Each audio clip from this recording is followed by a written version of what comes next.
హెచ్ఆర్పిడబ్ల్యూఏ TV channel ప్రేక్షకులకు హెచ్ఆర్పిడబ్ల్యూఏ సంస్థ తరఫున హృదయపూర్వక నమస్కారాలు తెలియపరుస్తూ టుడే హెడ్లైన్స్. నేటి నుంచి ముచ్చింతల్లో సమతా కుంభ ఉత్సవాలు 30 నెలల్లో మీరాలం బ్రిడ్జి పూర్తవ్వాలని ఆదేశం సీఎం రేవంత్ రెడ్డి గారు. మంత్రులు 5 రోజుల్లో ఫైల్స్ క్లియర్ చేయాలి చంద్రబాబు నాయుడు గారు మంత్రులకు చెప్పడం జరిగింది. ఈ నెల 11న స్థానికులకు తిరుమల వెంకన్న దర్శనం. 27 ఏళ్ల తర్వాత ఢిల్లీలో అధికారంలోకి బీజేపీ. మనము ఇది గుర్తించాల్సిన అంశం. 27 ఏళ్ల తర్వాత ఢిల్లీలో అధికారంలోకి బీజేపీ. ఒక రకంగా చూస్తే మోడీ గారు ఒక పార్టీ పరంగా పక్కన పెడితే మోడీ గారు తీసుకునే నిర్ణయాలు, మోడీ గారు దేశం కోసం చేసే కృషి ఆలోచిస్తే అక్కడ బీజేపీ గెలవడం అనేది సంతోషకరంగానే ఉంది. కాబట్టి మన human rights protection and welfare awareness organisation తరఫున నరేంద్ర మోడీ గారికి హృదయపూర్వక ధన్యవాదాలు తెలియపరుస్తున్నాం. అలాగే ఢిల్లీలో ప్రజలకు మంచి పరిపాలనను అందిస్తారని చెప్పి ఆశిస్తున్నాం. ఢిల్లీ సీఎం రేసులో పర్వేష్ వర్మ పనితీరు చూసి బీజేపీకి పట్టం కడుతున్నారు మోదీ. జమ్మూ కాశ్మీర్లో అగ్ని ప్రమాదం, 50 దుకాణాలు దగ్ధం. అమెరికాను వణికిస్తున్న ఫ్లూ సీజన్ రికార్డు కేసులు. అమెరికాను వణికిస్తున్నాయంటే అసభ్యకరంగా మాట్లాడిన సిఐ మహిళా ఫిర్యాదు. చూద్దాం. ఈ మధ్యకాలంలో పోలీసుల మీద ఫిర్యాదు చేయడం జరుగుతుంది కొన్ని సందర్భాలలో. అంటే ప్రజలలో కొంత అవేర్నెస్ వస్తుంది, కొంచెం ధైర్యం అనేది నిండుకుపోతుందని చెప్పొచ్చు మనం. మరి ఇది ఏం జరిగింది వివరాలకు వెళ్ళి చూద్దాం మనం. బంధువుల గొడవపై పిఎస్కి వెళ్ళిన తనతో మడకశిర సిఐ రాగిరి రామయ్య అసభ్యకరంగా మాట్లాడారని, ఆయనపై చర్యలు తీసుకోవాలని శ్రీ సత్యసాయి జిల్లా ఎస్పీకి ఓ మహిళ ఫిర్యాదు చేశారు. రాత్రి సమయంలో తనను ఒంటరిగా ఛాంబర్లోకి పిలిచి అవమానకరంగా మాట్లాడారని గాయత్రి అనే మహిళ తెలిపారు. ఒంటరిగా ఎలా ఉంటున్నామని, నేను సపోర్ట్ చేస్తానంటూ అసభ్యకరంగా మాట్లాడారని మహిళ చెప్పారు. తనకు తెలిసిన వ్యక్తికి ఫోన్ చేసి పిలువగా వారు స్టేషన్కు వచ్చి సిఐని నిలదీశానన్నారు. మరి ఇది వాస్తవమా అవాస్తవమా అనేది దీనికి సంబంధించిన అధికారులు, ప్రభుత్వాలు తెలియపరుస్తాయి. కానీ ఇక్కడ నిజంగా వాస్తవం అయితే మాత్రం ఇది చాలా దుశ్చర్య పోలీస్ డిపార్ట్మెంట్ వారికి.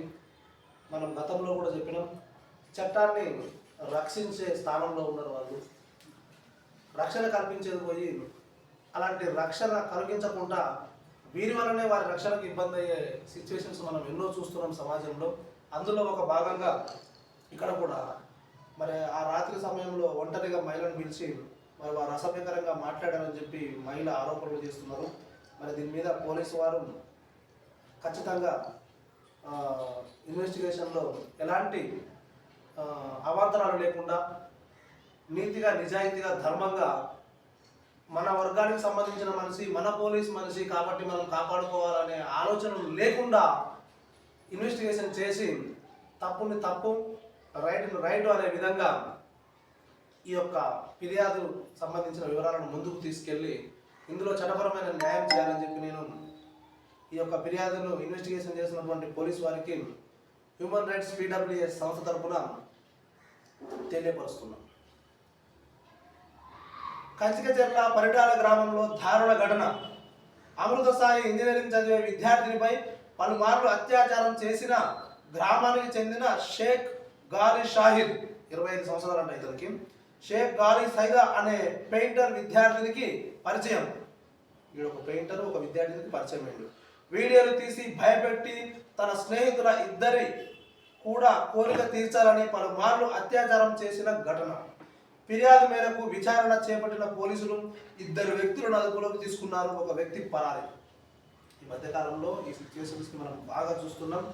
మనకు నిన్న కూడా కొన్ని మహిళా సంఘాల నుంచి కొంతమంది వచ్చి మన ఛానల్ ద్వారా ప్రభుత్వానికి ఈ విషయంలో ఒక జీవోను తీసుకొచ్చి కొంచెం పటిష్టంగా శిక్షలు ఉండే విధంగా కొంతమంది మేధావులు కలిసి ఆలోచన చేసి ఒక జీవో తీసుకురావాలని చెప్పి తెలియపరచడం జరిగింది.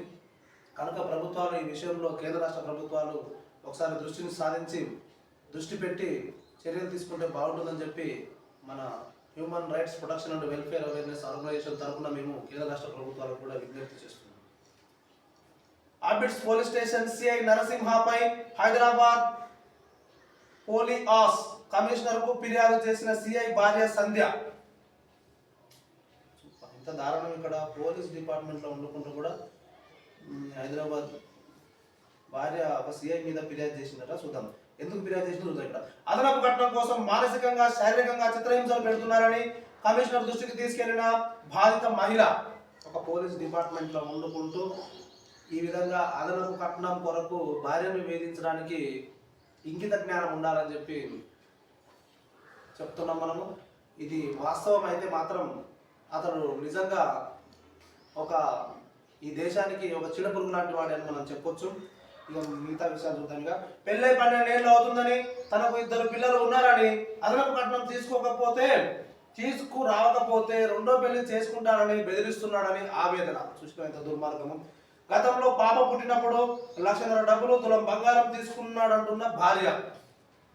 సిఐ పోస్టు, మంచి క్యాడరు, మరి ఏం చేసిందో ఏం రోగం అయింది మరి ముందు చూద్దాం. మరి ఏం చెప్తుంది ఆయనది, ఎంతవరకు నిజం ఎంతవరకు అబద్ధం. సరే, ఒక ఆడ మనిషి ఒక భర్త మీద ఏ విధంగా చెప్పడానికి ముందుకు వచ్చి ఇట్లా ఆరోపణలు చేస్తున్నారంటే వాస్తవం లేకుండా అయితే ఈ విధంగా అయితే చేయరు. ఇది వాస్తవమే అయి ఉంటుంది. ఇక ముందు వివరాలు మనం చూద్దాం. ఇలాంటి వారిపైన కూడా చర్యలు తీసుకోవాలి. తెలంగాణలో జీబీఎస్ వ్యాధి కలకలం, మహిళ మృతి. జీబీఎస్ వ్యాధి ఏం వ్యాధి చూద్దాం. ఇది గిలియన్ బార్ సిండ్రోమ్ తో బాధపడుతున్న సిద్దిపేట సమీపంలోని సీతారాంపల్లికి చెందిన ఓ వివాహిత గత నెల జనవరి 31న నమోదైన ఈ కేసు చికిత్స పొందుతూ ఓ ప్రైవేట్ ఆసుపత్రిలో మృతి చెందిన మహిళ. మరి ఈ కేసు వివరాలు మనం ముందు వీడియోలో చూద్దాం. పారిశ్రామికవేత్త జనార్దన్ రావు దారుణ హత్య. అబ్బో, ఇది చూస్తే ఏజ్ బాగానే ఉంది. పారిశ్రామికవేత్త జనార్దన్ రావు దారుణ హత్య. ఎందుకు చంపిన ఏం జరిగింది చూద్దాం. 86 సంవత్సరాల తాతను 73 సార్లు కత్తితో పొడిచిన మనవడు. అయ్యా, ఇంత దుర్మార్గమా! మనవడు పొడిచిండట చూడండి. అయ్యయ్యో. దారుణ హత్యకు గురైన మృతుడు గతంలో ఏలూరు ప్రభుత్వ ఆసుపత్రికి విడుదల వారీగా 40 కోట్లు, తిరుమల తిరుపతి దేవస్థానానికి 40 కోట్లు విరాళంగా ఇచ్చిన వైనం. ఎంత మంచి మనసు చూడండి ఇతన్ని. మరి ఇతన్ని మనవడు చంపిండు. మరి బహుశా ఈ ఆస్తులన్నీ ఇట్లా విరాళాలు ఇస్తున్న చంపినా చూద్దాం వివరాలకు వెళ్ళి. ఆస్తి తగాదాల నేపథ్యంలో ప్రముఖ పారిశ్రామికవేత్త, వెల్జార్ గ్రూప్ సంస్థల అధినేత వెలపాటి చంద్రశేఖర జనార్దనరావు గారు, ఇతనికి 86 సంవత్సరాలు, తన మనవడి చేతిలో దారుణ హత్యకు గురి. పంజాగుట్ట పోలీసులు తెలిపిన వివరాల ప్రకారం ఏపీలోని ఏలూరు ప్రాంతానికి చెందిన జనార్దనరావు కొన్నేళ్లుగా సోమాజిగూడలో నివాసం ఉంటున్నారు. ఇటీవల తన పెద్ద కుమారుడైన శ్రీకృష్ణను వెల్జాన్ కంపెనీకి డైరెక్టర్ గా నియమించారు. మరో కుమార్తె సరోజిని దేవి, కుమారుడైన కీలారు కీర్తి తేజ 29 సంవత్సరాలు ఇతనికి. వీరి పేరిట 4 కోట్ల షేర్లను బదిలీ చేశారు. ఈ క్రమంలో కొన్ని రోజులుగా ఆస్తుల కోసం గొడవలు జరుగుతున్నాయి. గురువారం రాత్రి సరోజిని దేవి తన కుమారుడైన కీర్తి తేజతో కలిసి తండ్రి ఇంటికి వచ్చారు. ఆస్తి పంపకాల విషయంలో తాతతో కీర్తి తేజ వాగ్వాదానికి దిగాడు.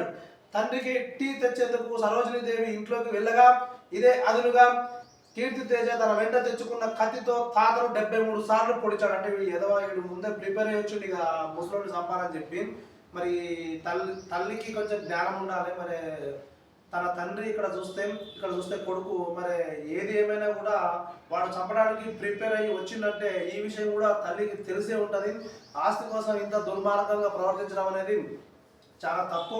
ఈ విషయంలో పోలీసు వారు పూర్తి ఇన్వెస్టిగేషన్ ఎలాంటి లోపాలు లేకుండా చేసి ఈ విధంగా ఈ చర్యకు పాల్పడ్డ దాంట్లో ఎవరెవరి హస్తం ఉంది, ఈ చర్యకు వీళ్ళకి ఇచ్చిన సపోర్ట్ ఎవరు, వీళ్ళకి ఎవరు ధైర్యం ఇచ్చారు, ఎవరు ఎంకరేజ్ చేశారు వీళ్ళని ఈ చర్యకు పాల్పడడానికి, ఇవన్నింటినీ దృష్టిలో పెట్టుకొని చేయాలని చెప్పేసి, ఇన్వెస్టిగేషన్ చేయాలని చెప్పేసి నేను ఇన్వెస్టిగేషన్ సంబంధించిన ఆఫీసర్స్ను కోరుకుంటున్నాను. ఇక చూద్దాం విషయాలు. తండ్రికి టీ తెచ్చేందుకు సరోజిని దేవి ఇంట్లోకి వెళ్ళగా ఇదే అదునుగా కీర్తి తేజ తన వెంట తెచ్చుకున్న కత్తితో తాతను 73 సార్లు పొడిచాడు. అరుపులు కేకలు విన్న సరోజిని దేవి పరుగున వచ్చి కుమారుడిని వారించబోయారు. ఆమె పైన దాడి చేసి కత్తితో 4 చోట్ల పొడిచాడు. అక్కడే ఉన్న కాపలాదారు వీరబాబు వచ్చేందుకు ప్రయత్నించగా దగ్గరకు రావద్దని హెచ్చరించాడు. తర్వాత అక్కడి నుంచి కీర్తి తేజ పరారయ్యాడు. కేసు నమోదు చేసుకున్న పోలీసులు శనివారం నిందితుడిని పంజాగుట్టలో అరెస్ట్ చేసి రిమాండ్కు తరలించారు. సరోజిని దేవి జూబ్లీహిల్స్ లోని ఓ ఆసుపత్రిలో చికిత్స పొందుతున్నారు. పోలీసులు కీర్తి తేజ మాదక ద్రవ్యాలను బానిసనే అనుమానాలను వ్యక్తం చేస్తున్నారు. ఇది సరోజిని దేవి జూబ్లీస్ లోని ఓ ఆసుపత్రిలో చికిత్స పొందుతున్నారు. పోలీసులు కీర్తి తేజ మాదక ద్రవ్యాలను బానిసనే అనుమానాలను వ్యక్తం చేస్తున్నారు. ఓకే. జనార్దనరావు ఏలూరు ప్రభుత్వ ఆసుపత్రికి పలు దఫాలుగా 40 కోట్లు, తిరుపతి తిరుమల దేవస్థానానికి 40 కోట్లు విరాళాలు ఇచ్చారు. ఏపీ తెలంగాణ రాష్ట్రాల్లోని పలు స్వచ్ఛంద సంస్థలకు కూడా విరాళాలు అందజేశారు. అంటే ఇది మొత్తానికైతే వీడు మొత్తం ఈ ముసలాయన ఈ సేవా కార్యక్రమాలు చేస్తున్నాడన్న కోపం పెట్టుకొని వీళ్ళు ఈ ముసలాయన ఉంటే డబ్బుని ఈ విధంగానే ఖరాబ్ చేస్తారన్న ఉద్దేశపూర్వకంగానే ప్లాన్గానే ఈ ముసలాయనని హత్య చేయడం జరిగిందనేది ఇక్కడ మనకు పూర్తిగా అర్థమవుతుంది. ఇలాంటి దుర్మార్గులకు కఠినమైన శిక్షలు పడాలని చెప్పి మేము కోరుకుంటున్నాం. ఢిల్లీ ఎన్నికల ఫలితాలు అత్యధిక మెజార్టీ ఎవరికంటే ఆప్ నేత మహమ్మద్ ఇక్బాల్ 42,724 ఓట్లతో బీజేపీ అభ్యర్థి దీప్తిపై విజయం. ఇదే అత్యధిక మెజార్టీ. అత్యల్ప మెజార్టీ 344 ఓట్లతో సంగం మిహార్ స్థానం నుంచి బీజేపీ అభ్యర్థి చందన్ కుమార్ విజయం. మొత్తంగా 3 బీజేపీ అభ్యర్థులు 1000 లోపు మెజార్టీతో గెలుపు. పలు చోట్ల మెజార్టీ కంటే ఎక్కువ సీట్లు నోటాకే పడడం గమనార్హం. ఓకే. ఢిల్లీ పట్టణం కాదు మినీ ఇండియా మోదీ. ఇక మన మోడీ గారు పట్టణం కాదు ఇది మినీ ఇండియా అని చెప్పి ఒక టైటిల్ ఇచ్చారు. ఇక్కడ చూద్దాం. ఢిల్లీలో బీజేపీ విజయం సాధారణమైన విజయం కాదని ప్రధాని మోడీ తెలిపారు. ఈ విజయంతో ఆప్ అహంకార పాలనకు ఢిల్లీ ప్రజలు ముగింపు పలకాలని తెలిపారు. ఢిల్లీ ఒక పట్టణం కాదని మినీ ఇండియా అని పేర్కొన్నారు. ఇక నుండి ఢిల్లీలోనే వికాస్ విజన్ విశ్వాస్ నినాదంతో పాలన సాగించి ఢిల్లీలో అభివృద్ధిని పరుగులు పెట్టిస్తారని మోదీ వివరించారు. తప్పకుండా మీరు పరుగులు పెట్టిస్తారు, మాకు నమ్మకం ఉంది మోడీ గారు. ఛత్తీస్గఢ్లో మరో భారీ ఎన్కౌంటర్, 12 మంది మావోయిస్టులు మృతి. పంచాయతీ ఎన్నికలకు ముందు బీజాపూర్లోని నేషనల్ పార్క్ ప్రాంతంలో ఎన్కౌంటర్. బీజాపూర్లో భద్రతా దళాలకు మావోయిస్టులకు మధ్య ఎదురుకాల్పులు. ఈ రోజు ఉదయం నుంచి డిఆర్జీ, ఎస్టీఎఫ్ మరియు బస్తర్ ఫైటర్ల ఎన్కౌంటర్. అమెరికాలో వణికిస్తున్న ఫ్లూ సీజన్, 43 రాష్ట్రాల్లో రికార్డు స్థాయిలో కేసులు నమోదు. శ్వాసకోశ సంబంధిత వ్యాధుల్లో ఆసుపత్రిలో చేరిక. ట్రంప్కు మరో ఎదురు దెబ్బ, యుఎస్ ఎయిడ్ ఉద్యోగుల తొలగింపు ప్రక్రియ బ్రేక్. ట్రంప్ ఆదేశాలను తాత్కాలికంగా నిలిపివేసిన జడ్జి. ట్రంప్ ఆదేశాలను నష్టం చేకూర్చేలా ఉన్నాయన్న కోర్టు. 2024లో ఏపీలో జరిగిన ఎన్నికలకు, ఇప్పుడు ఢిల్లీలో జరిగిన ఎన్నికలకు భావసా రూప్యత ఉంది. ఢిల్లీలో ఆప్కు ప్రజలు గుణపాఠం చెప్పారు. పురంధేశ్వరి అన్నారు అలా అని. ఢిల్లీలో 27 ఏళ్ల తర్వాత బీజేపీ జెండా ఎగిరింది. కాంగ్రెస్ పార్టీని దేశ ప్రజలు అంగీకరించడం లేదు.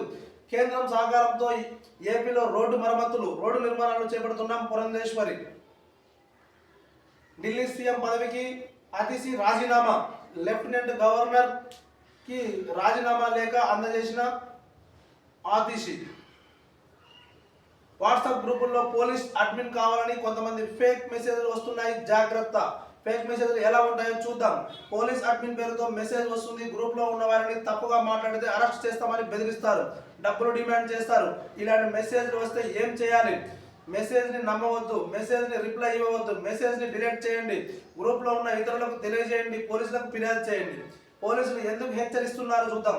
ఫేక్ మెసేజ్లు పంపి ప్రజలను మోసం చేయడానికి ప్రయత్నిస్తున్నారు. ఇలాంటి మోసాలను అరికట్టడానికి పోలీసులు ప్రజలకు అవగాహన కల్పిస్తున్నారు.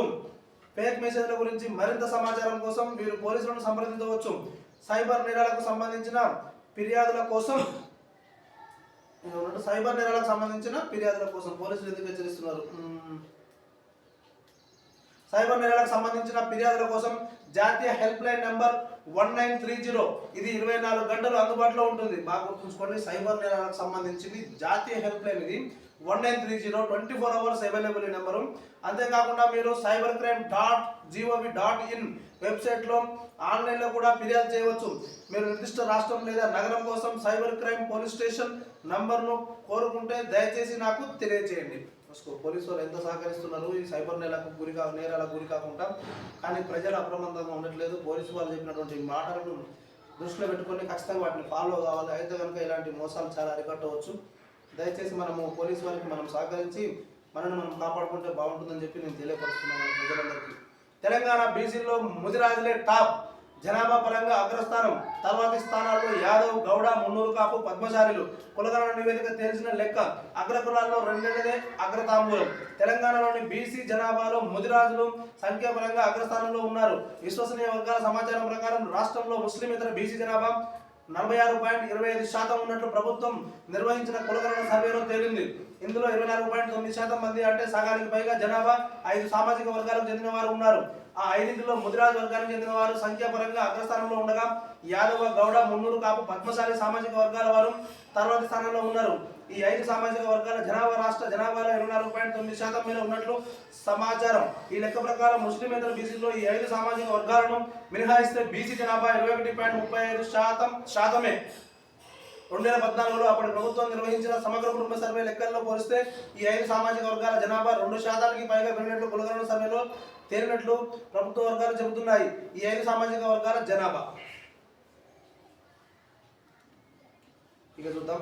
అమాననీయ ఘటన, దుర్మార్గం. తల్లితో సహజీవనం చేస్తూ ఆమె కూతుళ్లపై అత్యాచారం చేసిన ప్రభుత్వ ఉపాధ్యాయుడు. అబ్బా ఎంత దుర్మార్గం అబ్బా! ఇది చెప్పుకోవడానికి కూడా అసలు చాలా దారుణమైన పరిస్థితి. ఉపాధ్యాయుడికి హెచ్ఐవి సోకడంతో తమపై జరుగుతున్న కృత్యాలను తల్లికి చెప్పిన యువతను సూర్యాపేట జిల్లా కేంద్రానికి చెందిన జాటో సునీల్ కుమార్ స్థానిక హై స్కూల్లో ఉపాధ్యాయుడిగా పనిచేస్తున్నాడు. అయితే భార్య చనిపోవడంతో మరో మహిళతో 2018 నుండి సహజీవనం చేస్తున్నాడు. సదరు మహిళకు 19-15 ఏళ్ల వయసున్న 2 కూతురు ఉన్నారు. వారు కూడా తల్లితో పాటే ఉంటున్నారు. ఈ క్రమంలో తల్లితో సహజీవనం చేస్తూ తండ్రి స్థానంలో ఉన్న ఆ ఉపాధ్యాయుడు తల్లి లేని సమయంలో మైనర్ బాలికలపై అత్యాచారం చేశాడు. తల్లితో చెబితే చంపేస్తానని బెదిరించి బాలికపై పదే అత్యాచారానికి పాల్పడ్డాడు. ఇటీవల ఆ ప్రబుద్ధుడు వైద్య పరీక్షలు చేయించుకోగా హెచ్ఐవి సోకినట్టు తేలింది. ఈ విషయం తెలిసి బాలికలు ఆందోళన చెంది తల్లికి విషయం చెప్పారు. దీంతో పోలీసులకు ఫిర్యాదు చేసిన తల్లి కూతుర్లు. దీంతో పోలీసులు అతడిపై పోక్సో చట్టం కింద కేసు నమోదు చేసి దర్యాప్తు చేస్తున్నారు. చాలా దుర్మార్గమైన ఘటనలు జరుగుతున్నాయి. వీడి ఏదో ఫోటో కూడా ఇచ్చారు దీంట్లో. ఇంత దుర్మార్గుడు వీడిని ఇమీడియట్గా లోపలేసి ఖచ్చితంగా నిన్న మనకు మహిళా సంఘాలు చెప్పినట్టుగా ఈ విషయాలలో జీవో తీసుకురావాల్సింది, లేకపోతే ఇవి ఆగటేట్లు లేవు. స్థానిక సంస్థల ఎన్నికలు ఏకగ్రీవాలు చేయాలన్న రేవంత్ రెడ్డికి షాక్ ఇచ్చిన ఎన్నికల సంఘం. ఇదేంటి? స్థానిక సంస్థల ఎన్నికలు ఏకగ్రీవాలు చేయాలన్న రేవంత్ రెడ్డికి షాక్ ఇచ్చిన ఎన్నికల సంఘం. రేవంత్ రెడ్డి ఏకగ్రీవం చేయాలని అన్నారనమాట. అంటే మరి ఎన్నికల సంఘం షాక్ ఇచ్చిందంటూ ఏం జరిగిందో చూద్దాం. ఏకగ్రీవాలకు ఎన్నికల సంఘం చెక్, నోటాతో పోటీ. స్థానిక సంస్థల ఎన్నికల్లో ఏకగ్రీవాలు లేకుండా ఒక్క నామినేషన్ నమోదైన నోటాను రెండో పోటీదారుగా పేర్కొంటూ ఎన్నిక నిర్వహించేందుకు ఈసీ ప్రతిపాదనలు సిద్ధం చేస్తుంది. ఈ నేపథ్యంలో రాష్ట్ర ఎన్నికల సంఘం ఏకగ్రీవాలపై కీలక నిర్ణయం తీసుకున్నట్లు తెలుస్తుంది. దీనిపై నెల 12 రాజకీయ పార్టీలతో చర్చించనుంది. అయితే పార్టీలు ఓకే చెప్పినా ప్రభుత్వం దీనికి అంగీకరిస్తుందా అనేది చూడాల్సి ఉంది. వాస్తవంగా అయితే ఏకగ్రీవాలు అనేది కరెక్ట్ పద్ధతి కాదు. దీంట్లో చాలా అవినీతి జరుగుతుంది. ఏకగ్రీవాలు ఉండొద్దు. ఖచ్చితంగా ఓటింగ్ పెట్టాల్సిందే. ఎవరు గెలిపోతారు అనేది చూడాల్సిందే. మేము కూడా మన మానవ హక్కుల సంఘం నుంచి ప్రభుత్వాన్ని మేము డిమాండ్ చేస్తున్నాం. ఏకగ్రీవాలు అనేవి వాటికి అసలు అవకాశమే ఇవ్వద్దు. ఖచ్చితంగా ఓటింగ్ని నిర్వహించాలని చెప్పి మేము కోరుకుంటున్నాం. థ్యాంక్ యూ, ధన్యవాదాలు.